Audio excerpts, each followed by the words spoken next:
explain it. So I have an occupational therapy degree, and I worked as an occupational therapist for a while, and then I got a master's degree in exercise physiology because I was interested in how and why we exercise. And then I went back and got a PhD in something called movement science. So it's this combination of neuroscience, so how the brain and spinal cord control us, and then also biomechanics, so how the body moves. And the idea with this degree is that we want to complement what's done sort of medically about understanding how our bodies work by looking at how we move and how that relates back to it. Because having any disease or any problem with your physiology, usually there's some symptom or some output, right? And so with MS, it's often walking, it can be thinking, it can be emotional changes. So with my kind of degree, the idea would be, can I look at your symptoms, quantify them, and then relate them back to why you're having them? And then maybe we can fix those symptoms. So it's different than trying to cure the disease, which we want as well, but it's the idea with what I do at Hopkins is that many physicians are working on curing it, and we want that, but right now it's not cured. So there are people like yourselves who have symptoms and want to adjust them and change them. So my kind of research would work from that angle back to the physiology, okay? So I wanted to talk about kind of 3 areas, kind of bring you up to date on some of the research that's out about exercise, and I kind of focus this on exercise because I really believe this is a good avenue for people with MS and people without MS. I also will tell you a little bit about some of the studies we're doing at Hopkins. And then I wanted to end with adapting exercise to your ability. So talking about strengthening certain muscles and then ways you can adapt them. Because many people come to the clinic and say, you know, I would love to exercise, but I have MS and I'm not really sure what exercises I should be doing. So this, I'm hoping to give you some way to problem solve some of those things. And I talk fast, so tell me to slow down if you want me to slow down. I really believe in exercise. So this was put out by the Harvard School of Public Health. And I think it's true. For anyone, the best thing that you can do for your body is to have regular exercise. So initially, the left block there, the functional benefits, that's what everyone thought about with exercise. But what I want you to focus on is sort of the middle and the right sections, because now there's evidence that says you can affect neurodegeneration, which is what MS is, right? You can protect your nervous system by exercising. And so this can affect your disability, which is the gray area in the middle, and enhance your quality of life. So we know there are emotional benefits of exercise, and there are lots of studies. I just mentioned 2 here, but they found that they did a study where people who were depressed and had MS, some exercised and some took antidepressants. And what they found over 16 weeks is that exercising was equally as effective as the antidepressant.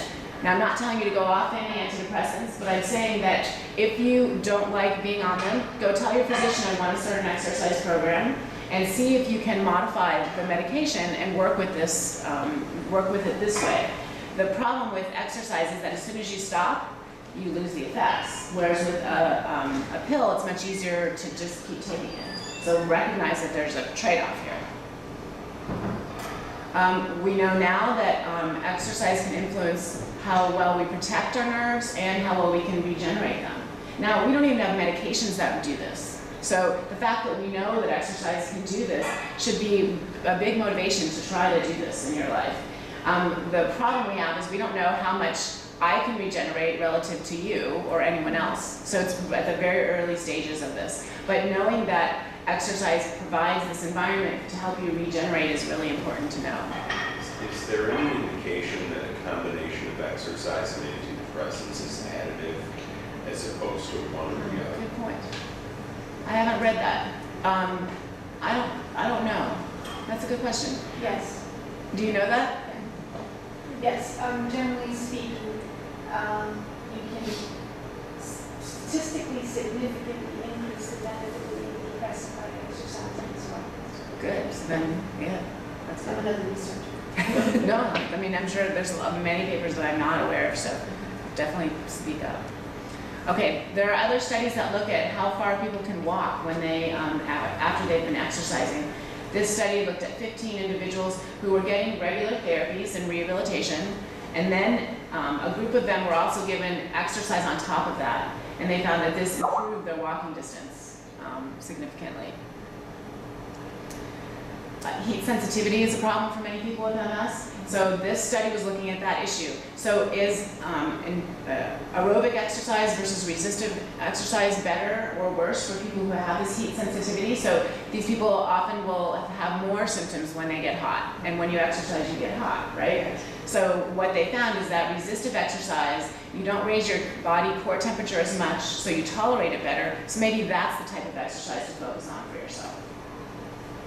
What would be an example of, I'm sorry. Same question. Yeah. What would be an example of resistance and endurance? So endurance exercises would be more things that would be aerobic. So walking longer distances, getting on a bike and running, that kind of thing. And resistive would be strength training, using weights or repetitions to increase strength more specifically. So how about swimming then?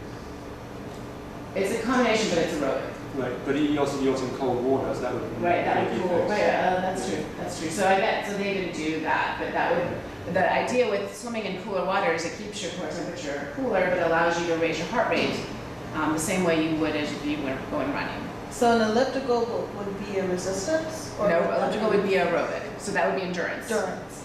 So you're still going to build strength, but it's not directly what they call anaerobic, which is more resistive exercises. You may get to this in the next slide, I don't know, but do you get the same benefits from resistive exercise versus aerobic? Very good question. So there are new studies out now. I don't think I have it. Hang on. Yeah, I don't. There are some new studies that show the potential for resistive exercises being better for walking speed. That's the best that research can do. It's a really limited field right now. So the idea of using exercise as a intervention very specifically is hard because all of us come from you've had MS for a different length of time, your bodies are different. The MS itself is hitting each person individually differently. So doing studies like this takes really large populations. So that's why there's such limited knowledge about it. But I'm trying to change that because I think using technology, we could do things across the country where I may only attend, people at Hopkins, but in LA they could do another 10 and everywhere else. So that would hopefully help this.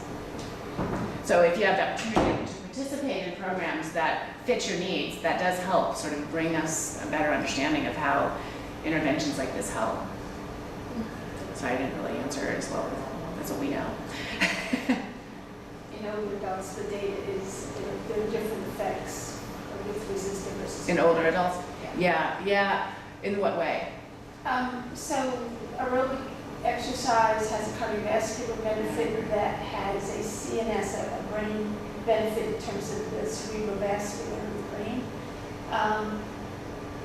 We know that memory is helped more by that aerobic cardiovascular benefit, but there are very definite benefits from resistance exercise in older adults as well. Yeah, and I've been using the model that aging is a really good, is a really nice indicator of what a healthy person would expect over time. And when you have MS, you have aging on top of that.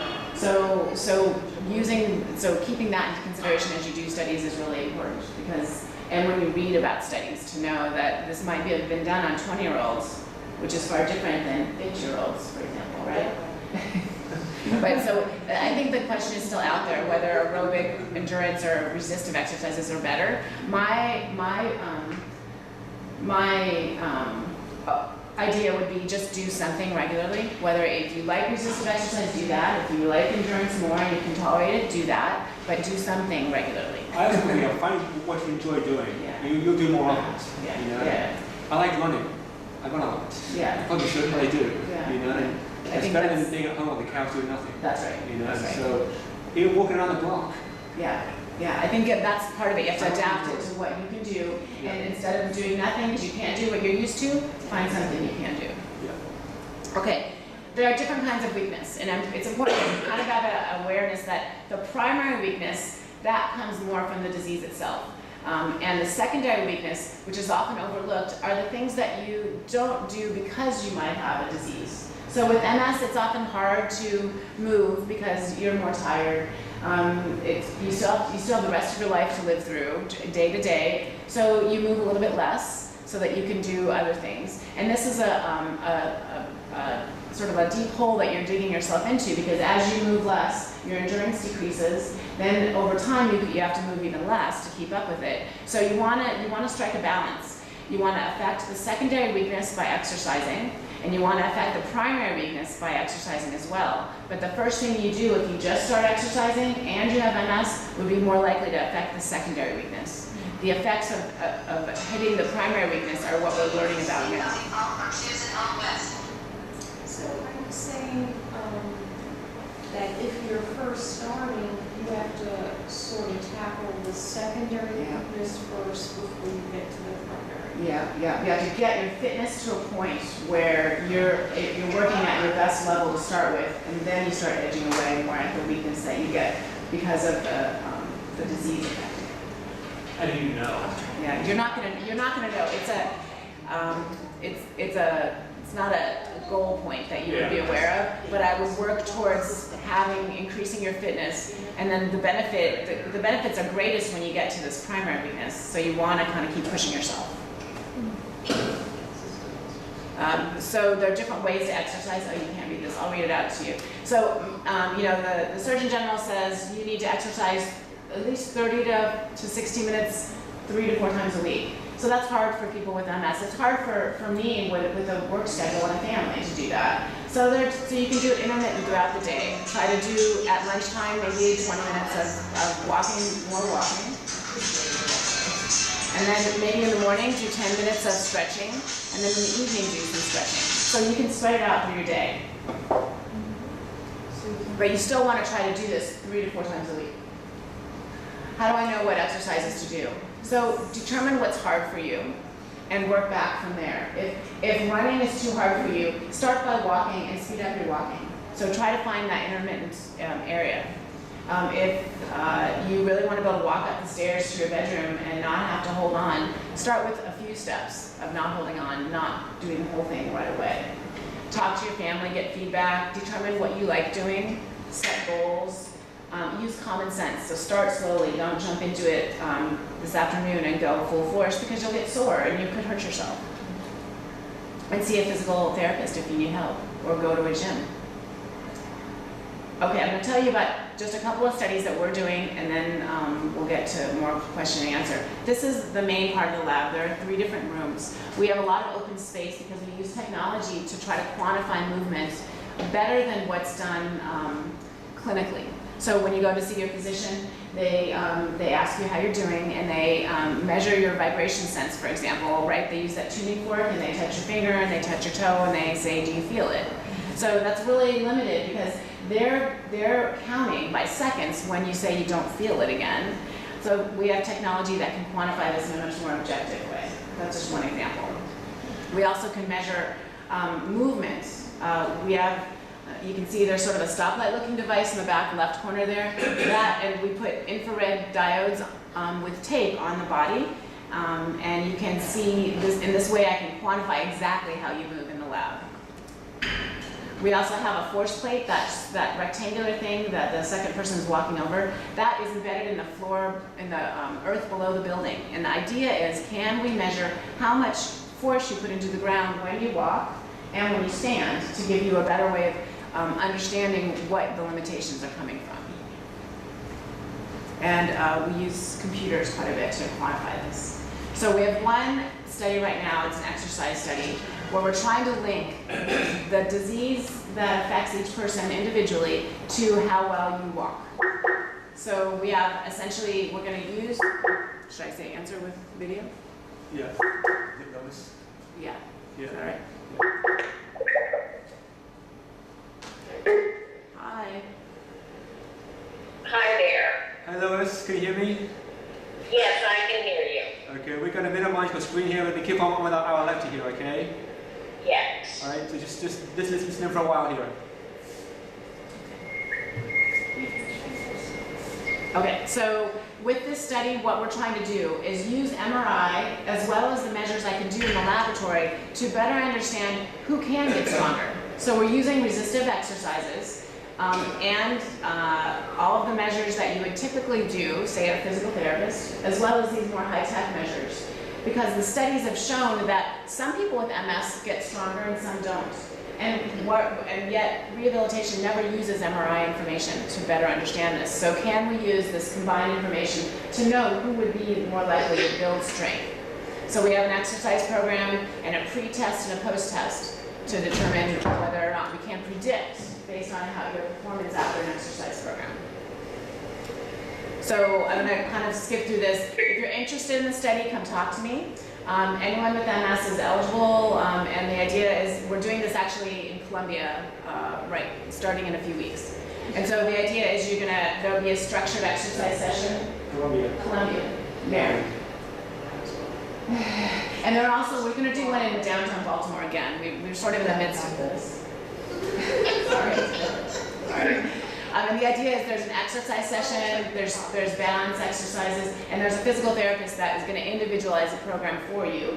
But then you're going to do it in a group of 3 or 4 individuals together. And is there a cost for this, Kathy? No, it's all free, and we pay you $25 for each of the testing sessions. So $75, not very much. Yeah.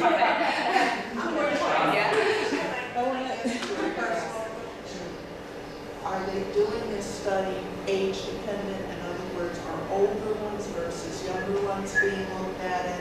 Yeah, so it's a variety, but you will be age matched to someone who doesn't have MS, so that we can make comparisons that are more appropriate. Good. And the age limit is 75.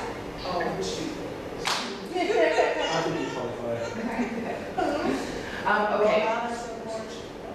The idea for this is we want to have some group exercise because there's lots of evidence that being in a group keeps people doing exercise. When does it start? It's ongoing for the next 3 years. So we're starting another session at the beginning of February.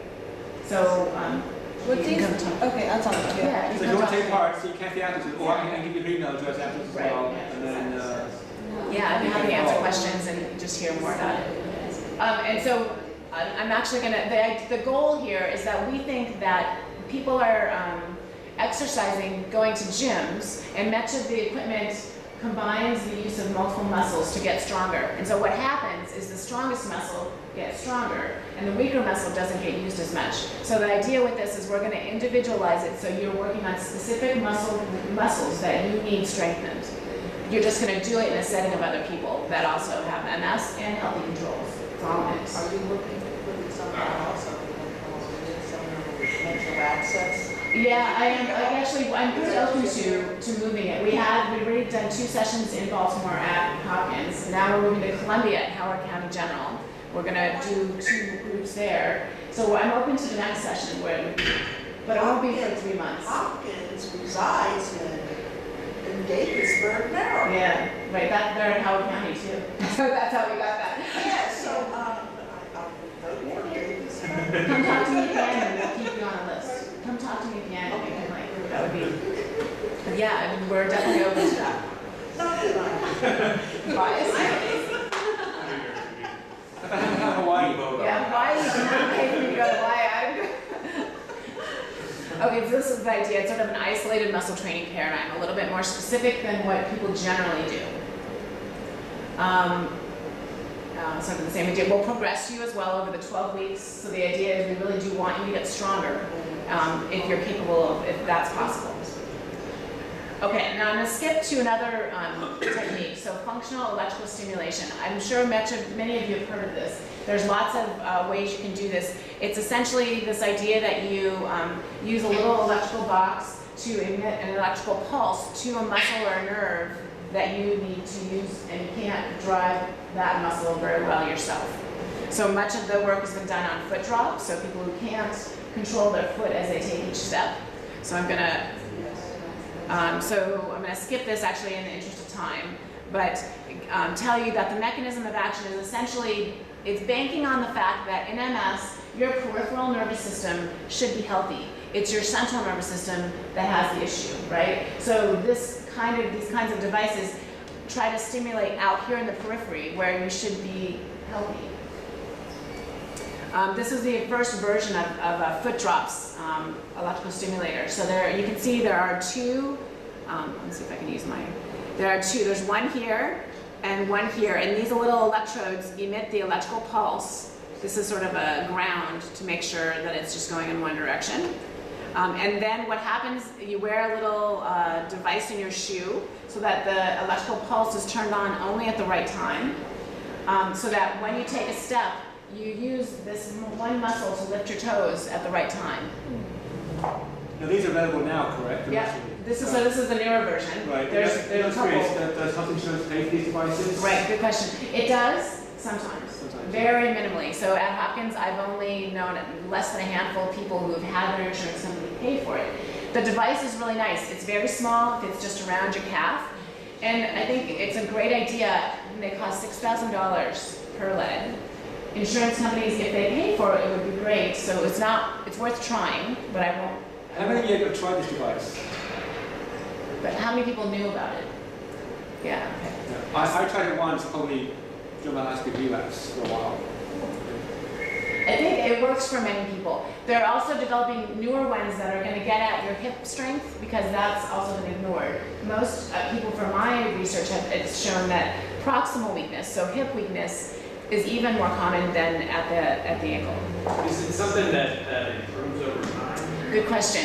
Is it something that improves over time? There's not a lot of evidence to say that. There's evidence that as you use it, it works. Yeah. But the problem with the studies that have been done so far is they're very small and they're not very well controlled. So most of the criticism has been, I'm not sure how well it works, and that's why insurance companies aren't paying for it yet. So we're starting a study using this new device that does not only for the foot, but also for the thigh. We're just looking for funding right now, because we think a good study would show positive results, and then maybe insurance companies would pay for it. Because to add this extra piece, which is the bottom square there, where you actually add hip control, that's $9,000 to get both together. But So if that's it's a lot of something money. that's not getting better, then probably Right, although invest. what some people say that it helps them because as long as they wear it, it allows them to work, it allows them to do more exercise. Yeah, like there are a lot of people that are very sold on it.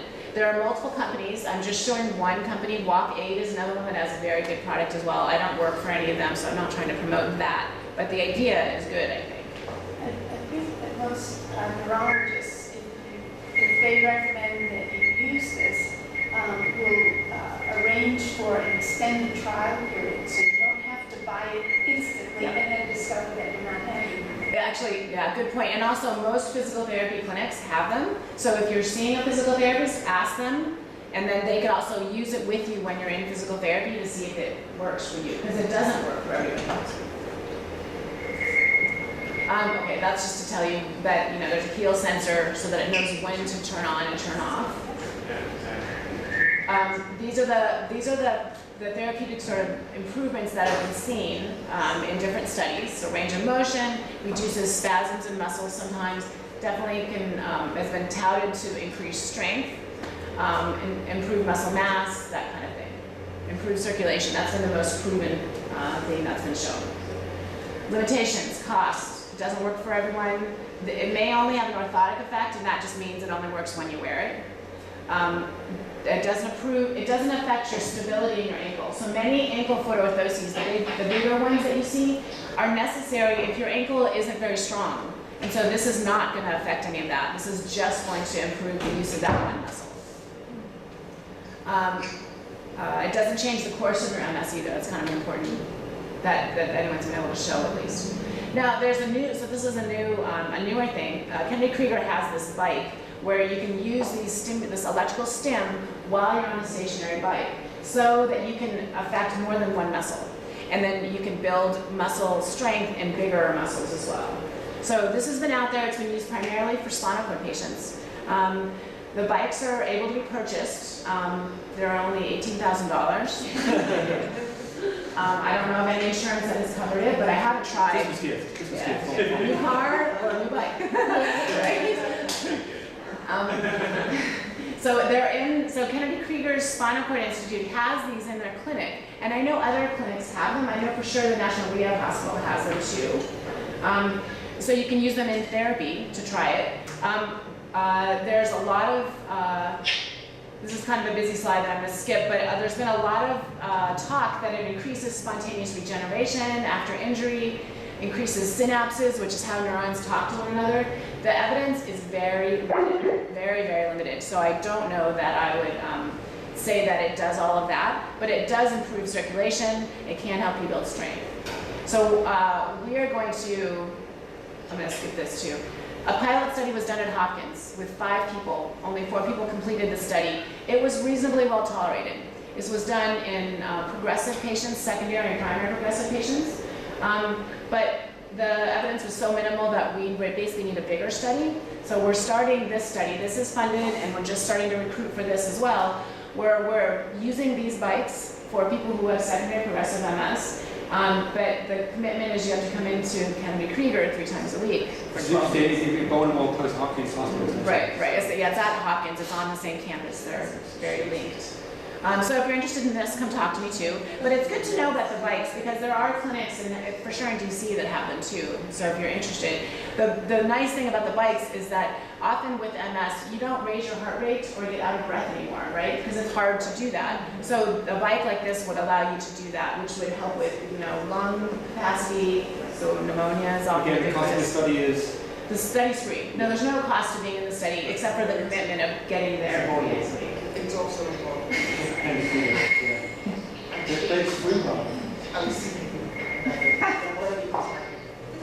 Yeah, so pass the word. I mostly tell you this so that you're informed of what's going on, and you ask around your area too. These are the measures we're doing. I won't go into this. If you're interested, come talk to me and I'll tell you what to do. Okay, how do you adapt exercises to your ability?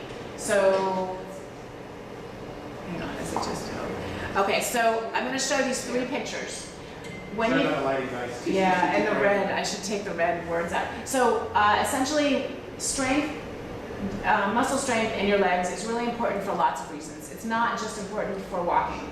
So your hip abductors, they're the muscles that are out here on the sides of your hips, right? And you think about doing exercises like that, right, to do it. So the top left picture shows that when you're getting in out of a car, you use that same muscle, and just to get out of the car. When you're taking a step when you're walking, those abductor muscles are critical so that you don't end up with your hip falling down on one side like this picture is showing. You don't want that to happen. You want your hips to stay horizontal the whole time. And then the bottom picture, which you can't see very well, is looks like kind of karate. The idea is they use your hip abductors in a much more defined way, in a much more strength-filled way. But all 3 movements are very common. At least the top one is the most common movement that we all do every day, or multiple times during the day, and we need those hip abductor muscles to be strong. So that's why even if you're not interested in exercise, you still need those muscles to do your daily activities, so it's worthwhile to strengthen them. I wanted to teach you 3 different, I've done this before with other groups, ways to adapt exercises. There's something called gravity lessened, that's on the left. That's the exercises that are the easiest. They are usually in sitting. They're not requiring as much strength. The middle group is against gravity. So you just think, essentially I'm moving my own body part against gravity without extra resistance. The right group is with resistance. So adding weights, adding resistance essentially. This requires no real equipment at all. Exactly. No, not at all. That's the idea. And But you can get weights, yep, or a therapy dance. Yeah, exactly. Or therapy dance will work too. Find some kind of suit. Yeah. What do you like to do? I mean, there's ways to do it. Right, it's not a costly thing to exercise. It's just a costly thing if you want to join a gym or have fancy equipment. So there's ways around that if you really want to exercise. Okay, so of all impairments, weakness is the most prevalent feature affecting how well we move. It affects both men and women. It varies person to person. But the most important thing is it's changeable. Even in MS, very changeable. But it's important to individualize it to your particular needs. Okay, so I'm going to show you a couple of videos.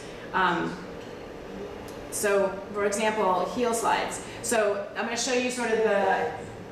A towel made to use on your foot to make your foot slide better along the supporting surface. Lay on back with legs straight, slide heel up towards buttocks, return to starting position. What's on under with the other leg. It's a towel roll under her foot and under his foot, and the idea is this is gravity lessened. So you're going against gravity some, but you're not having to lift your foot up against gravity.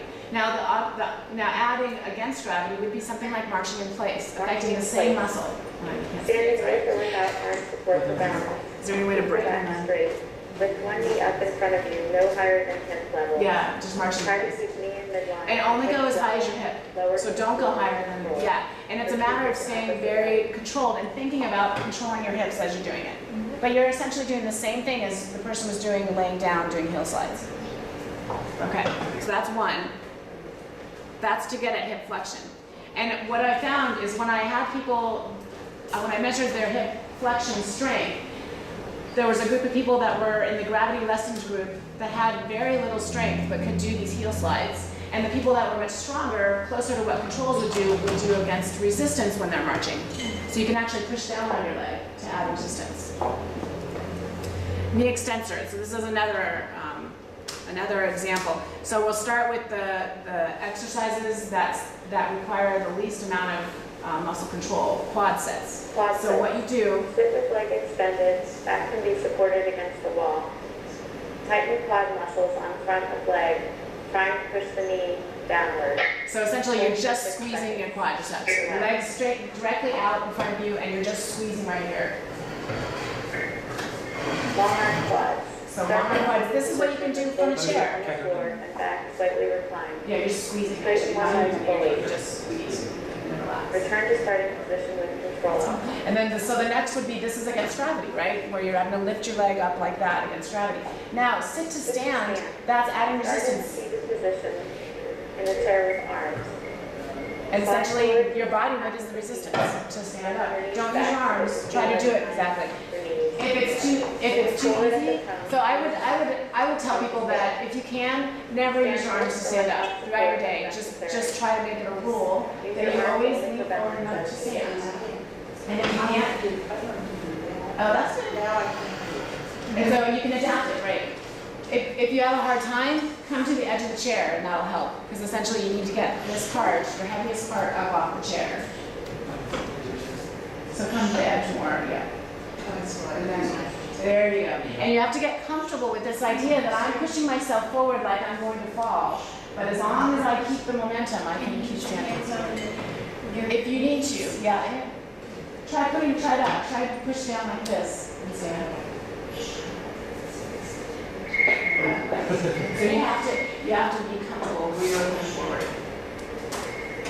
It's almost like you're gonna fall here. Yeah, you have to It's be. it's the balance Yeah. too. If you stand in front of you. In front of me, maybe. So it's thoughtful. So the idea here is that it's not going to be as easy as going to an aerobics class and doing everything they say. It'd be, I want to go and I'm going to have to think about how I can modify it so I can do it. Gary, sit on the chair, because the chair's gonna fall over. It's not stable. Yeah, weight it up, right? All that.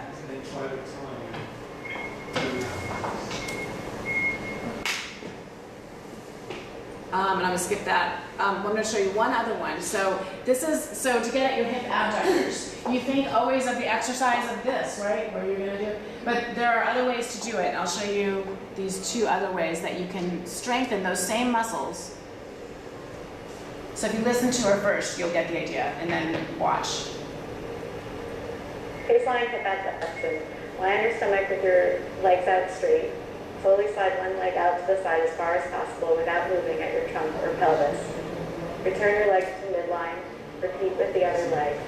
The critical thing is keeping your pelvis Letting stable. your knee turn out to the side. Yeah, that's good. and straighten your leg out.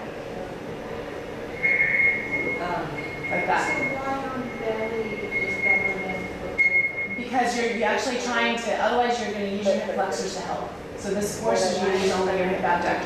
Bending your knees out. It isolates it. No, wait, stay there if you would. Can I use your method? So now, separate your legs, bring your heels together. Hold for several seconds. Now squeeze them together, push your heels together. That's also getting at his hip abductors. So it doesn't require any weights, but he's essentially using his body to get the resistance. That's good. Okay. Okay, I'm gonna do we have time for one more? Okay, so hip extensors, your glutes, right? Your butt muscles, really important. Can I use you again? Yes. So the first one, you're gonna lay on your stomach, and you're just gonna squeeze Squeeze your your belly glutes. muscles So together. squeeze Hold for here. several seconds. Like, Relax. imagine you have a penny between your cheeks, that's the other way to think of it, but hold, relax. I do these in the elevator, because essentially you have to be extended, no one knows you're doing an exercise, but I'm doing an exercise. Like, it's a good, and then next one is bridging, so if you lay on your back, Bridging. Lie on your Lift back, your hips up. Bend your feet flat on the floor. Try Oh, to keep yeah, your hips yeah, apart. so bending your Tighten your back. buttocks Exactly. muscles. Lifting your and buttocks. he has to use his glutes and his abs to do this, actually. There are lots of ways to make this harder, so you can put a pillow in here or a ball. Try and You keep the can go up shoulders onto your toes. You can actually lift one leg up, and don't let your hips fall. All of those ways make it much harder to control, and it works on the core here. Okay, so my thought is it's very easy to adapt any exercise to be able to do it at your home, even do it in your office, in small ways so that you're adding to this, you're accumulating more strength slowly, not just requiring yourself to get to the gym for 30 minutes where it's just, I'm tired tonight, I don't want to go. If you sort of add it in small increments, I think you're more likely to do it. 1 minute a day, and Yeah. do it over time to 10 minutes. Just do it once a day at the beginning. Yeah. Get you started. And start, like, what I've done is I've sort of given myself 5 minutes where I just do something, essentially. I make myself get out and walk, or I do some exercise. Another thing that's been, even at Hopkins, people are getting these desks that raise up so that you can sit at times and you can stand at times. So there are meetings, literally, at Hopkins where we don't sit, we stand. And the idea is because we're all busy, we don't have time to exercise either, so we're trying to like keep ourselves healthy. So those are the little things that you can do. Instead of sitting to watch TV, stand somewhere and watch the first few minutes. Now, when you stand, watch your posture, because often, you stand and then you start and you're kind of, because you get tired, right? So kind of try to use all of the muscles that allow you to stand tall. Brian Williams just had on the show this week. I don't know if he's a researcher or doctor, where there's a treadmill that is built where you can work. It's a treadmill desk, and you walk slowly, you can work, but it's unbelievable. Yeah, people have them. Like I have a friend who has one at his house. So you walk very slowly, Very slowly. essentially, so that you don't really recognize you're walking, and then you can keep working. But it's the same idea. Like, so there's lots of ways to be creative. There's no excuse to not exercise. But it needs to be interesting to you. So I think the more you sort of find it dull or boring or too much work, the less you're going to do it. So try to sort of work with this idea that there are different ways to adapt exercises to your particular needs. Yes. Go ahead. I was just going to say, I have a practice of those invisible exercises like pelvic tucks and things like that, kegels, Yeah. all of those things. If I'm in somebody else's car, that's the key. I have to do those things. The whole time I'm in the car, I do those things. As a passenger, right? As a passenger. As a passenger? Yeah, No, no, yeah. fine. No, not as a driver, but that's the point. That for me, if there's an automatic cue, I'm more likely to do it. So I have things programmed on my computer at the office that prompt me to do pelvic tucks while I'm sitting at my desk. It's just having automatic cues, so I don't have to think about go and do.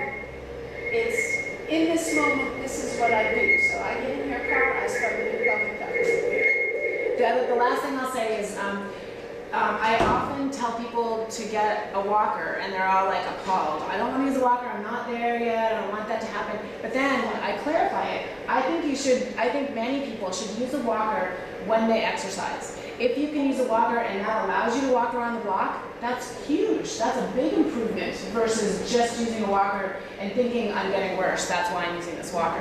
So even if you only use it to get yourself out the door, And they can help you that's get better the long thing. term. Right? Huge. This one, you know how you repeat things in exercising, what is a good number of repetitions and finishes and then how fast do you go 1, 2, 3, 4, or 1, 2, 3, 4? Yeah, You know what I mean? Very The good. speed and the number of repetitions. So the guideline in general is that you want to be able to do 10 to 12 repetitions 3 times without very much effort before you add resistance to it. And then before you add, yep. And even when you add resistance, you add it in small increments so that you don't hurt yourself. But you can get a sense over time what you're able to do. So that's what we do in our exercise program essentially, is that. Now the speed that you do exercises is a big misnomer. So it's not important. I always imagine, those aerobic instructors who are like, go, go, go, like you're sure. So really, it's better to do your exercises slower because you're not using momentum. So essentially, I can do this, and it's pretty easy. But if I'm forcing myself to go slow, stop, slowly bring it down, that's far more work for my muscles than doing it fast. So slow with control is better. Control. Control is better. Yeah. That's part of why I think yoga is nice because it's just slow, but it will definitely build your strength if you're doing it. But you do need to modify things. So I tell people just go to a beginner's yoga class. Tell the instructor if you're comfortable with it that you have MS, but also get in the back corner because you can use the wall and the corner for a lot of help when you're doing static postures. Or a chair. The problem with the chair is just what you brought up. Like you want to make sure it's weighted so it doesn't fall with you. But yeah, those kinds of things would be the way to adapt it. So it's important to know that your neurologist knows everything about MS and how to medically care for you, but they are not the experts in movement, and they'll admit it. So it's really important to find someone who can be that person for you. A physical therapist is often a really good choice, but they need to know about MS, and not every PT knows about MS. So that's the trick here, is to find a PT with a specialty in neurology. And I would encourage you to go to that person once a year, twice a year, just like you see your physician, and say, evaluate me, tell me what I should be doing for what I've got right now, and I'm gonna come back to you in 6 months and see if I keep doing it, if I built any strength, or now I have a little back pain, what should I do about it? So that you don't end up 10 years down the line with lots of issues that could have been altered over time slowly. So I give you sort of, specialty in neurology is what you look for a PT often, that will indicate they know something about MS. The problem is running around though, that's the problem. So I find for me it's shopping around to find someone which I feel comfortable with that is willing to think creatively, to think things through. Because in Indianapolis, there are none in the faculty in Indianapolis. They're mostly, the biggest area of PT is more orthopedics, sports, physical therapy. You don't want to go to that unless you have a specific sports injury, right? Because you have a disease that is long-term and affects your nervous system, which is totally different than someone who broke their hip when they were playing tennis, for example, right? So just keep that in mind. The University Center often has physical therapists that are good, that are sort of more aware of the most recent things. Ask a lot of questions. I'm an occupational therapist, and I know a lot about this, so I would say you can ask an occupational therapist. Their role is a little bit more to make you functional and what you need to be able to do day to day. So I'm a little bit of an offshoot of that. Or you can ask me, and I didn't actually bring any cards, but I'm happy to answer questions and give you what you know. I don't know off the top of my head, what about NIH? I work with them some, so they have PTs and OTs. I don't know if they're probably a little bit more aware. I don't work with them as much as the neurology personnel there. So are your studies funded through NIH? Not these two that I showed you. They're funded through the National MS Society and through Aquila and private donors. So. I ask because we have a major rehabilitation research program on NIH. And so I know we have a major rehabilitation research program, but I don't know that they're doing anything on campus. We have a major MS research program as well, so we're definitely doing a lot on campus. So I should ask and find out. I know that's closer for a lot of people. Yeah, I know that the NIH, the MS Center is really strong actually, and they have a lot of studies going on. I don't know that they have any exercise type studies going on, but you could ask, yeah. But we're trying to. I work with them actually more and more, so I think, they have a lot of very smart people there. That's another option of an area. Yeah. Because that's more accessible, is that what you're saying? Body trained? Yes. Yeah. I got it. And Suburban and Hopkins have a close relationship that now has been connected to NIH for neurology research between Hopkins at Suburban plus NIH. That's right. And I wonder if they're thinking about without any rehab. Well, and the more you all speak up about this to your physicians, the better. To getting people interested in this and keep because right now I'm doing something at Howard County General because they have a wellness center.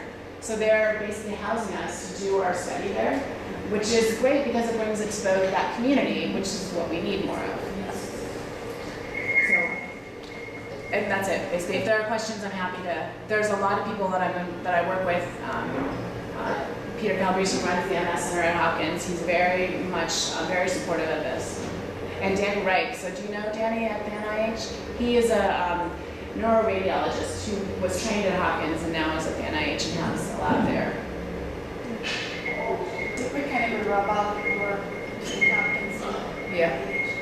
You know, I mean, Calabrese was at Hopkins. And Yes, that's right. That's right. That's That's right. You know, I mean, so we're, almost everybody at Hopkins, senior person at Hopkins has had a That's rotation right. at NIH. Yeah. So is this the kind of thing you guys want to hear more about? Like what are the issues that you think related to your movement that are not being addressed? One of the things you helped me with, I see Carlos Carlo, I'm sorry, in fact, I'll be here Wednesday. I'll see you there, yeah. Is I have a lot of spasticity, especially at night. I have a lot more spasticity, and so when I wake up in the morning, I'm very stiff, it's painful, you know. And one of the things you helped me with in the past was just increase the stretching because that reduces the spasticity. Now, my problem now is I'm having more and more spasticity in my arms and in my hands and fasciculations in my face. Again, worse at night, but it happens during the day too. And it's like little muscles that are spazzing, not big, huge knee-jerk kind of things.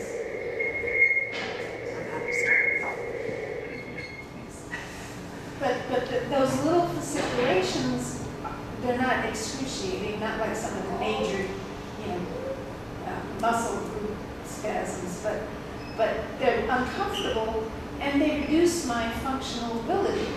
Because, I'll sit there and I'll have, like last night, this little muscle here. It looked like my hand was going to explode. It was just bouncing back and forth, and I was like, stop. Yeah. And how do I make those things go away? Right, so our muscles all have a certain amount of flexibility, right? So when, for example, I extend my arm, my biceps, which sits right here, gets all stretched out. And when I bend my elbow, it gets shorter. And so with MS, with aging, that flexibility goes away, and that's what causes you to feel that crampy feeling, which often people describe in their legs, or the jumpiness. So the best thing we know of, medication-wise, are essentially anti-spasticity medications, which calm everything down. So everything gets calmer. A lot of people describe sort of a haziness, not feeling as sort of crisp as they usually feel. But if you need it, that's the best thing we can do. An alternative is to try stretching and see if that can at least subside the problem for a while. And that's just literally making sure this biceps gets stretched out slowly. So a good stretch, you hold for 30 seconds. You try to identify which muscle is giving you the problem so you stretch the right thing. So if you just do a general stretching program, you might not get to the one you need. You really need to try to identify where the problem is so that you get the right stretch. So for the hands, it's hard because they have really long tendons, right? So you need to basically stretch in multiple directions. The interesting caveat is I wrote a grant, now it's like 5 years ago, where I focused on the arm in MS, and the overriding view was that don't focus on the arms because that's not really a primary problem. Most people have trouble with walking. Stick with that. So now I was so infuriated because I'm like, that can't be true. So now I've been testing everyone's arm function as they come into the clinic. And I have a paper actually that's coming out that describes that there's a pretty overriding problem with upper extremity too. So there's nothing, we don't know anything about how to affect upper extremity control from MS, an MS perspective yet, but I'm hoping it'll change. A lot of my issues are left-sided. Yeah. Is that common, that it's one-sided versus the other? Yeah, so when with the disease, it affects different, it's just sort of like little plaques that could be anywhere. And so in your particular case, it affects one side. In another person's case, it won't, but it's not unusual at all. it's more common, your symptoms may look more like somebody who's had a stroke, because that's really only one-sided. It's just usually more profound. So with MS, it's these little hits that might be so subtle that most people don't even notice it, but you do. So not unusual at all. Very, very with the typical MS protocol. Just frustrating. So my issue is with my left side as well. And it looks like this. This leg could do it really well, okay? Everyone can follow me see this. Okay, point.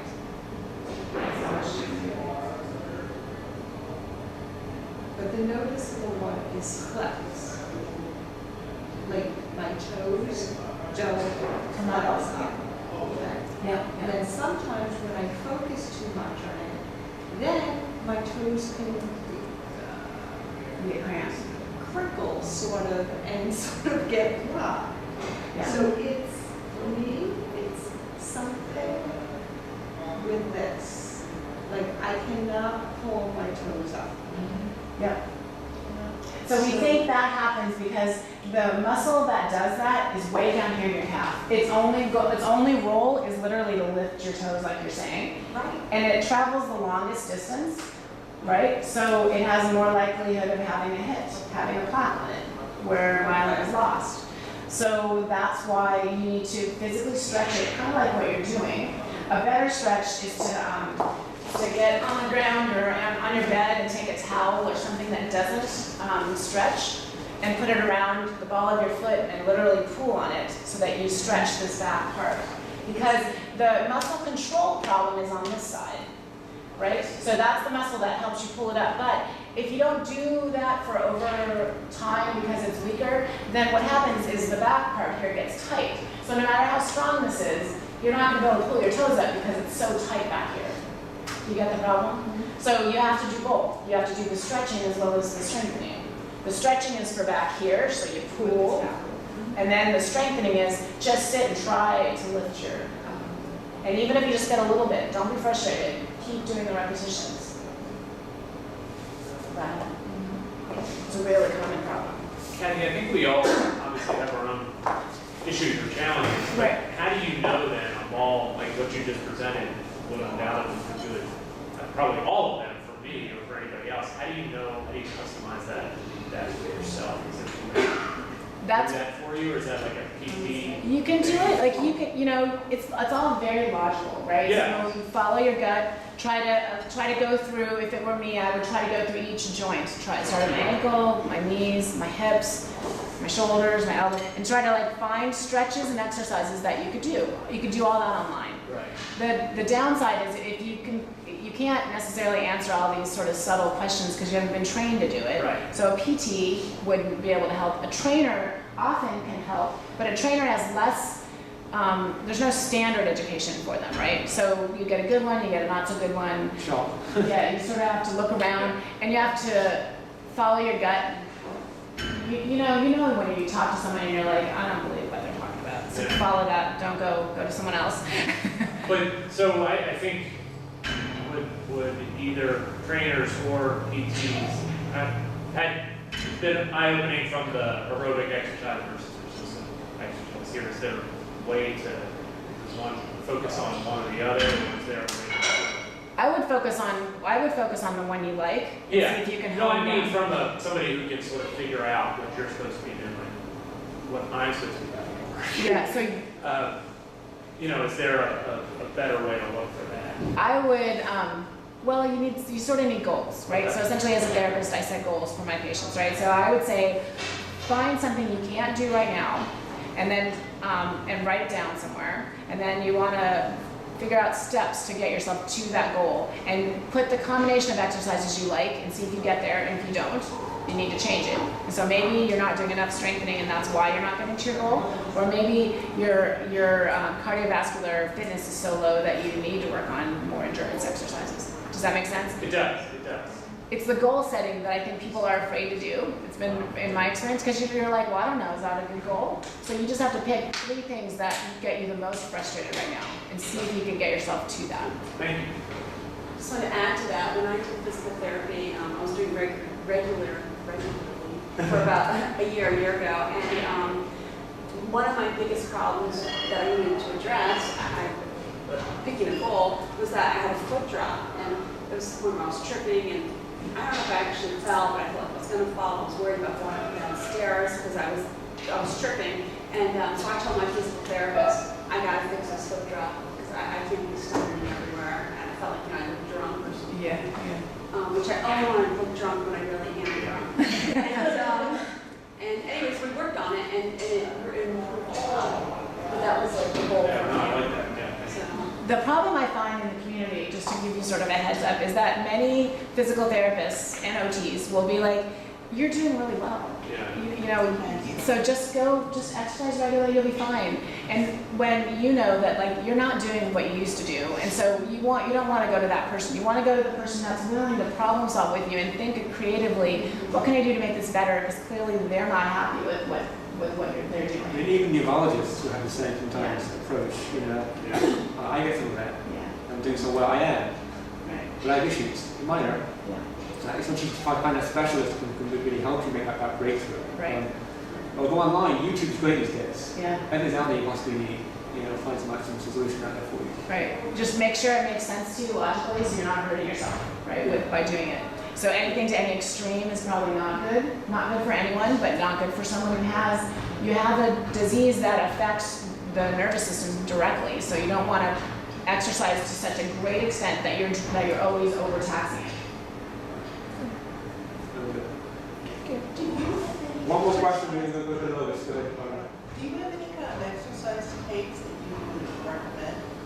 No, they were talking about trying to make some at Hawkins because I was trying to ask the Sarah question, and I have a whole bunch, all the tapes you saw, like we run exercise classes, so I have tapes that I've made, but there's nothing standard. I would say I would pick I picked a tape from my parents, and I basically found a really basic walking tape that they can do in their house where it just involves walking and doing exercises with the chair. I watched it, it made sense to me that it was sort of well planned out. So there's no standard. This yoga one seemed good, but it wouldn't fit your needs.